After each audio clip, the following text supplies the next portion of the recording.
conscious interference is so important to know how to handle in doing this work.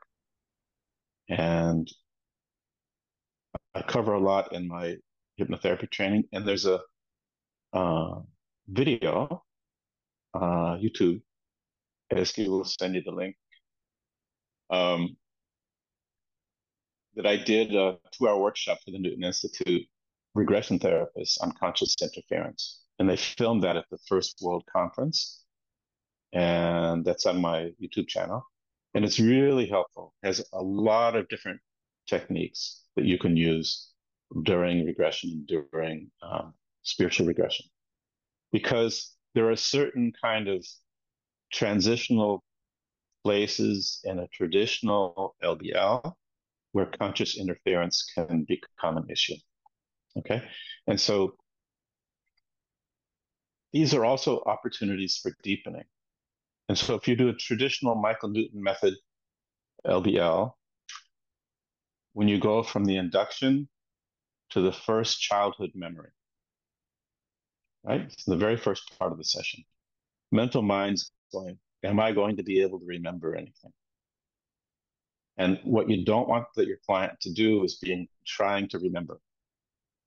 And Michael was brilliant because I think this induction and regression methodology he developed is brilliant. Not everyone follows it. You don't have to use it, but you really should be proficient at it so you can use it when it's appropriate. But and one of the reasons he did it was he recognized the different levels of consciousness throughout the regression. So first stages of hypnosis are childhood memories. So the most recent memories and the memories that someone may have conscious memory of or not. And so he would do 2 or 3 childhood memories. And the idea was to get beyond conscious memory into subconscious memory and body memory. And so he did childhood, younger and younger, right? And at the end, he did earliest childhood memory. And so I know for me, my first childhood memory, I was 10, holding this model airplane that I was so proud of. And I'm not visual, and yet this was a very visual memory. And the colors of the plane were so vivid, I was surprised by it. And then my mind said, yeah, but there, you know this, and you have a picture of this as a photograph, right? So my analytical mind's going, yeah, this is still just my conscious memory. So it's sort of discounting it. But then when I went earlier and I'm sucking my thumb, my mind said, oh yeah, I remember when I was a kid, that was an issue, but I had completely forgotten that, right? And then there was this physical sensation of the pleasure of doing that. And then I felt my mind go, oh, okay, I don't have to try. I really felt it let go there. So it's another transitional phase. First childhood memory, second, third. Each time I deepen between those, because the idea is you want mental mind stepping back further and consciousness expanding more as you go along. When you go from childhood into womb, you're going way beyond any kind of conscious memory. So it isn't just recovering memories from there, but it's an opportunity, an important opportunity where consciousness is expanding even further and you're getting even deeper memories that are stored not just in the subconscious mind, but in the soul mind. Because womb, your subconscious mind and your conscious mind aren't fully developed yet.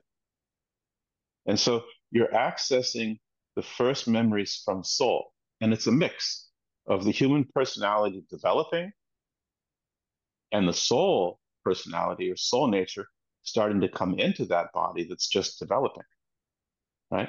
And so it's a progressive, very intelligently developed methodology by Michael to move from conscious memory to subconscious memory to soul memory in womb, then preparing the person for even deeper soul memory in past life and even deeper soul memory free from the personality, mostly in spirit.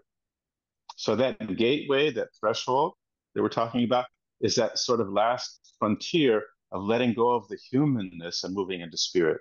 And not everyone's prepared for that, especially if during the induction they shoot into space, right? Maybe they're dissociative, or maybe they like it out of body, or maybe they like it in space better than here on Earth.